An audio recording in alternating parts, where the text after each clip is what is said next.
بسم اللہ الرحمن الرحیم۔ آج کا پرچہ مشکوٰۃ شریف 1431 ہجری۔ سوال نمبر 1، عن ابی ہریرہ رضی اللہ عنہ قال قال رسول اللہ صلی اللہ علیہ وسلم ان اللہ تعالی تجاوز عن امتی ما وسوست به صدورها ما لم تعمل به او تتکلم۔ ترجمہ کیجیے۔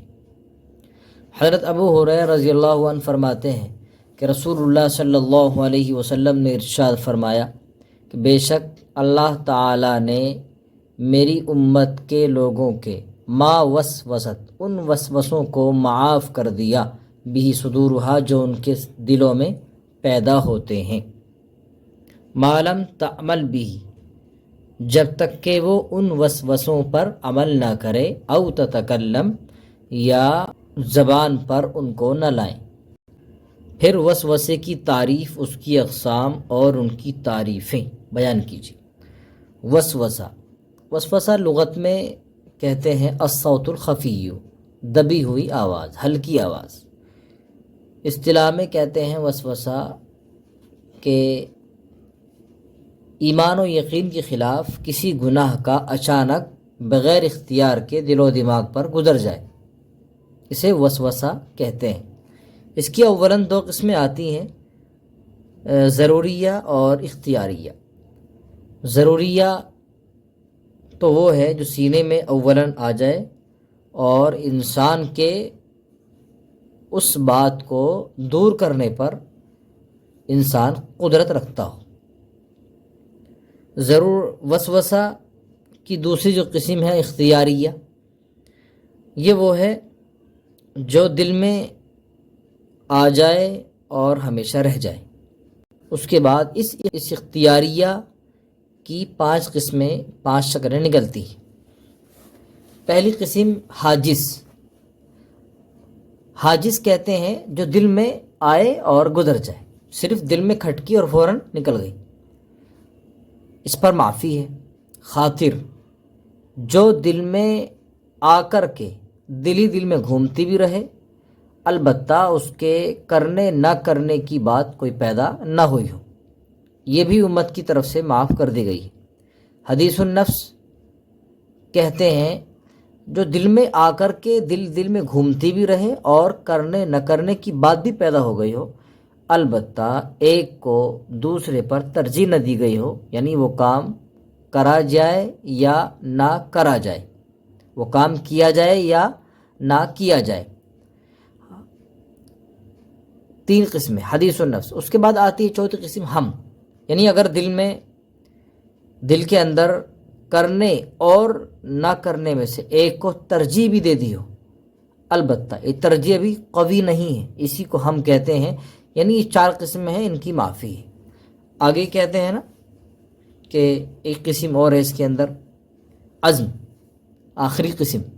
عزم کی تعریف یہ ہے کہ اس کے کرنے نہ کرنے میں سے ایک کی ترجیح ہونے کے بعد دوسرے پر قوی ہو گئی، یہ وہ کام کرنا ہے۔ اسی عزم پر مواخذہ بھی ہے، کہہ رہے ہیں اس کا بھی یہی حکم ہے، اس پر مواخذہ ہے۔ دیکھیے 4 قسموں کا تو حکم یہ ہے کہ اس پر کوئی مواخذہ نہیں ہے، لیکن اس 5ویں قسم کا حکم تھوڑا الگ ہے، یعنی اس پر مواخذہ ہے۔ اب کہہ رہے ہیں اگر مواخذہ ہے تو اس کی دلیل کیا ہے؟ دیکھیے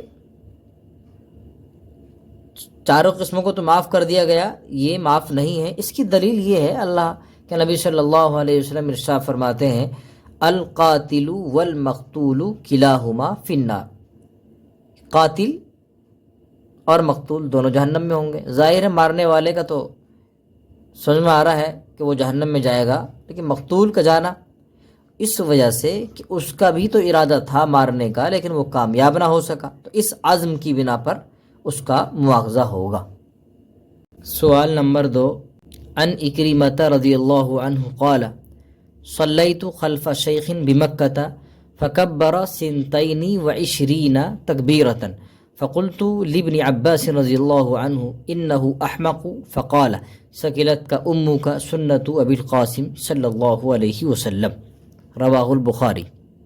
ترجمہ، حضرت اکرمہ رضی اللہ عنہ فرماتے ہیں کہ میں نے مکہ میں ایک بزرگ کے پیچھے نماز پڑھی تو انہوں نے 22 تکبیریں نماز پڑھائی، یعنی 22 تکبیریں انہوں نے نماز میں کہیں۔ تو میں نے حضرت ابن عباس رضی اللہ عنہ سے کہا کہ یہ بوڑھا احمق لگتا ہے، تو آپ نے کہا تمہاری ماں تم کو گم کر دے، یہ ابو القاسم صلی اللہ علیہ وسلم کی سنت ہے، یعنی 22 تکبیریں کہنا ابو القاسم صلی اللہ علیہ وسلم کی سنت ہے، آپ کا طریقہ ہے۔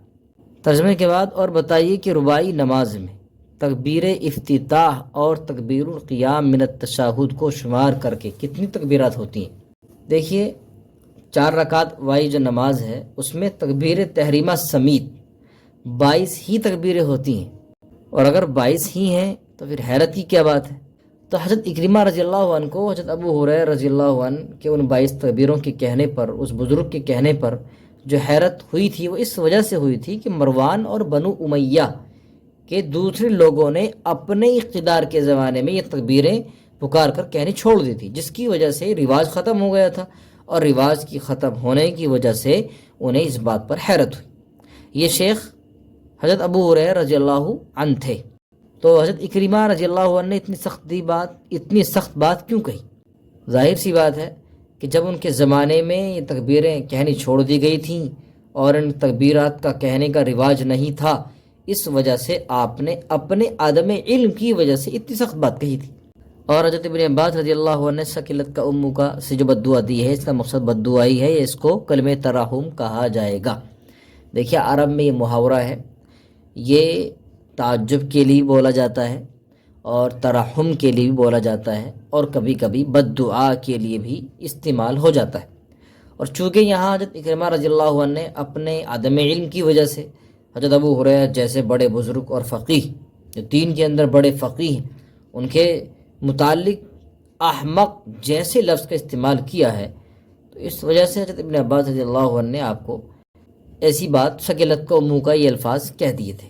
سوال نمبر 3، عن ابن عباس رضی اللہ عنہ قال قال رسول اللہ صلی اللہ علیہ وسلم ان اللہ كتب الحسنات والسیئات فمن ہم بحسنة فلم يعملها كتبها اللہ له عنده حسنة كاملة فإن هم بها فعملها كتبها الله له عنده 10 حسنات إلى 700 ضعف إلى أضعاف كثيرة ومن هم بسيئة فلم يعملها كتبها الله عنده حسنة كاملة فإن هو هم بها فعملها كتبها الله له سيئة واحدة۔ ترجمہ، حضرت ابن عباس رضی اللہ عنہ فرماتے ہیں کہ رسول اللہ صلی اللہ علیہ وسلم نے ارشاد فرمایا، بے شک اللہ تعالیٰ نے نیکیاں اور برائیاں لکھ دیں، پھر جس شخص نے نیکی کا ارادہ کیا پھر اس پر عمل نہ کر سکا، فلم یعملها کتبہ اللہ لہ عندہ حسنۃ کاملۃ، تو اللہ تعالیٰ اس کے حق میں اپنے یہاں ایک پوری نیکی لکھ دیتے ہیں۔ فإن ہم بها، پھر اگر اس نے نیکی کا ارادہ کیا، فعملها، پھر اس پر عمل بھی کر لیا، کتبہ اللہ لہ عندہ 10 حسنات الی 700 ضعف الی اضعاف کثیرۃ، تو اللہ تعالیٰ اس کے حق میں اپنے یہاں 10 نیکیوں سے لے کر 700 نیکیوں تک اور اس سے بھی زیادہ نیکیاں لکھ دیتے ہیں۔ ومن ہم بسیئۃ فلم یعملها، اور جس شخص نے برائی کا ارادہ کیا پھر اس پر عمل نہ کر سکا، کتبہ اللہ عنہ حسنۃ کاملۃ، تو اللہ تعالیٰ اپنے یہاں ایک پوری نیکی لکھ دیتے ہیں۔ فإن هو ہم بها فعملها، پھر اگر اس نے برائی کا ارادہ کیا پھر اس پر عمل بھی کر لیا، کتبہ اللہ لہ سیئۃ واحدۃ، تو اللہ تعالیٰ اس کے حق میں ایک برائی لکھ دیتے ہیں۔ اور واضح مطلب لکھیے، حدیث شریف کا مطلب تو ترجمے سے ہی اندازہ لگ رہا ہے، ظاہر ہے، یعنی 2 باتیں ہیں۔ اگر کسی شخص نے نیکی کا ارادہ کر لیا، نیکی کو اور برائی کو اللہ تعالیٰ نے ایک جوڑ پیدا کیا ہے اور یہ بتلایا ہے کہ نیکی کا ارادہ کرنے پر بھی اللہ تعالیٰ نیکی لکھ دیتے ہیں، اور برائی کا ارادہ کرنے پر بھی اللہ تعالیٰ نیکی لکھ دیتے ہیں، یعنی نیکی کے اوپر عمل بھی نہ ہو تو بھی نیکی لکھ دیتے ہیں، اور برائی پر عمل ہی پایا جائے گا تب اللہ تعالیٰ برائی پر ایک ہی برائی لکھ دیتے ہیں۔ تو یہ اللہ تعالیٰ کی بڑی رحمت کی بات ہے کہ ایک شخص نے نیکی کا ارادہ بھی کر لیا اور نیکی کر بھی لی تو اللہ تعالیٰ اس نیکی کے بدلے میں اسے 10 گنا سے لے کر کے 700 تک بلکہ اس سے بھی زیادہ نیکیاں اس کے حق میں لکھ دیتے ہیں۔ تو یہ اللہ تعالیٰ کا احسان و کرم ہے۔ اور اس کے برخلاف کوئی برائی کر رہا ہے، صرف ارادہ کیا ہے، مبتلا نہیں ہوا ہے، اللہ تعالیٰ اس کے حق میں پھر بھی نیکی لکھ رہے ہیں۔ کیوں؟ اس لیے کہ اس نے برائی ارادہ تو ہوا لیکن نہیں کی، اس لیے نیکی لکھ رہے ہیں۔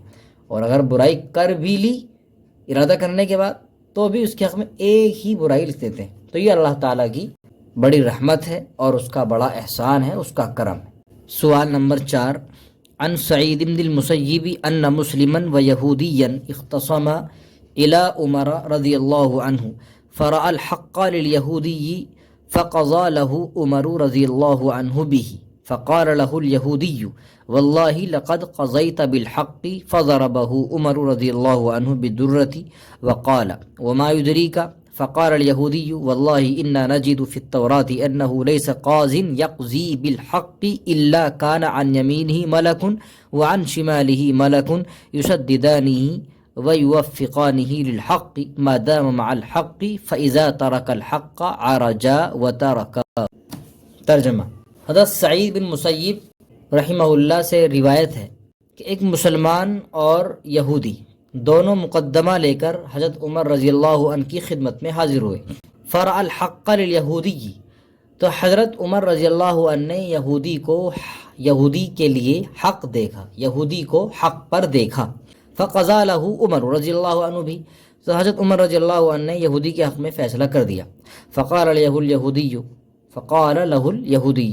تو یہودی نے ان سے کہا، حضرت عمر رضی اللہ عنہ سے کہا، واللہ لقد قضیت بالحق، بخدا آپ نے صحیح فیصلہ کیا ہے۔ تو حضرت عمر رضی اللہ عنہ نے اس کو درے سے مارا اور کہا، وما یدریک، تجھے کیسے پتا؟ فقال الیہودی، تو یہودی نے کہا، واللہ انا نجد فی التوراۃ، اللہ کی قسم ہم تورات میں بات لکھی ہوئی پاتے ہیں کہ انہ لیس قاض یقضی بالحق، کہ جو بھی قاضی صحیح فیصلہ کرتا ہے، الا کان عن یمینہ، اس کے دائیں طرف ایک فرشتہ ہوتا ہے، وعن شمالہ ملک، اور بائیں طرف ایک فرشتہ ہوتا ہے، یشددانہ، وہ دونوں فرشتے اس کو قوت پہنچاتے ہیں، ویوفقانہ، اور اس کو للحق، حق کی توفیق دیتے ہیں، ما دام مع الحق، جب تک کہ وہ حق کے ساتھ جمع رہتا ہے، فَإِذَا تَرَكَ الْحَقَّ، پھر جب وہ حق چھوڑ دیتا ہے، عَرَجَ، تو وہ فرشتے آسمان پر چلے جاتے ہیں، وَتَرَكَهُ، اور اس کو چھوڑ دیتے ہیں۔ مطلب لکھیے، حدیث شریف کا مطلب تو ترجمے سے واضح ہے۔ ایک یہودی اور مسلمان دونوں مقدمہ لے کر کے آئے اور آپ نے یہودی کے حق میں فیصلہ کر دیا۔ حضرت عمر رضی اللہ عنہ نے جب یہودی نے دیکھا کہ آپ نے فیصلہ کر دیا تو یہودی نے آپ کی تعریف کی کہ آپ نے صحیح فیصلہ کیا۔ تو اس بات کو سن کر حضرت عمر رضی اللہ تعالیٰ نے ایک درہ مارا اور پوچھا، بھئی تجھے کیسے پتہ چلا کہ میں نے صحیح فیصلہ کیا؟ تو اس نے تورات کا حوالہ دیا کہ ایسے ایسے ہم یہ بات پاتے ہیں۔ لقد قضیت بالحق کہنے پر مارنے کی وجہ کیا ہے؟ دیکھیے، حضرت عمر رضی اللہ عنہ فاروق نے اس یہودی کو کسی سزا یا غصے کے طور پر تو نہیں مارا تھا، بلکہ ایسی خوش طبعی کے طور پر اسے مارا تھا ویسے ہی۔ سوال نمبر 5، عن ابن مسعود رضی اللہ عنہ قال لما نزلت الذین آمنوا ولم يلبسوا ایمانهم بظلم شق ذلك على اصحاب رسول اللہ صلی اللہ علیہ وسلم وقالوا یا رسول اللہ اینا لم یظلم نفسه فقال رسول اللہ صلی اللہ علیہ وسلم لیس ذاک انما هو الشرک الم تسمعوا قول لقمان لابنہ یا بنی لا تشرک باللہ ان الشرک لظلم عظیم۔ حضرت عبداللہ بن مسعود رضی اللہ عنہ فرماتے ہیں کہ جب یہ آیت الذین آمنوا ولم یلبسوا ایمانہم بظلم نازل ہوئی تو یہ آیت اللہ کے رسول صلی اللہ علیہ وسلم کے صحابہ پر بھاری گزری۔ وقالو، اور انہوں نے عرض کیا، یا رسول اللہ اینا لم یظلم نفسہ، ہم میں سے کون ایسا شخص ہے جس نے اپنے اوپر ظلم نہیں کیا ہے؟ تو اللہ کے رسول صلی اللہ علیہ وسلم نے ارشاد فرمایا، لیس ذاکا، یہ بات نہیں ہے، یعنی اس سے مراد وہ نہیں جو آپ سمجھ رہے ہو، انما ہوا شرک، بلکہ اس ظلم سے مراد شرک ہے۔ الم تسمعوا قولا، کیا تم نے حضرت لقمان علیہ السلام کی وہ نصیحت نہیں سنی جو انہوں نے اپنے بیٹے سے کہی تھی؟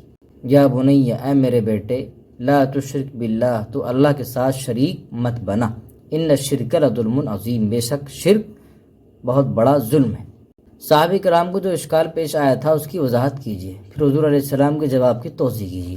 صحابہ کرام کو اشکال ایمانہم بظلم، ظلم کی وجہ سے آیا تھا، یعنی انہوں نے یہ سمجھا کہ اس آیت میں جن ایمان والوں کو ہدایت یافتہ بتایا جا رہا ہے اس سے مراد وہ لوگ ہیں کہ جن کے اعمال بالکل گناہ اور نافرمانی سے محفوظ ہوں، کچھ بھی انہوں نے کبھی گناہ نہ کیا ہو۔ اس وجہ سے انہیں یہ پریشانی ہوئی، تبھی انہوں نے اللہ کے نبی سے یہ پوچھا کہ ایسا کون ہو سکتا ہے آپ میں سے جس نے کبھی کوئی گناہ نہ کیا ہو؟ تو اللہ کے رسول صلی اللہ علیہ وسلم نے اس کا واضح طور پر جواب فرمایا کہ اس سے مراد تو شرک ہے، ظلم سے مراد یہاں شرک ہے، یعنی شرک جس نے نہ کیا ہو۔ پھر آپ نے بطور اپنی بات کی تائید کے لیے دلیل پیش کی حضرت لقمان علیہ السلام کی، جو انہوں نے اپنے بیٹے کو ایک نصیحت کی تھی کہ اے میرے بیٹے، تو اللہ کے ساتھ شریک مت بنانا، شرک تو بڑا ظلم۔ تو یہاں شرک سے مراد ظلم ہوا، اس لیے صحابہ کرام کو اس ظلم سے وہ گناہ اور معصیت نافرمانی مراد لے رہے تھے، اس وجہ سے اشکال ہوا۔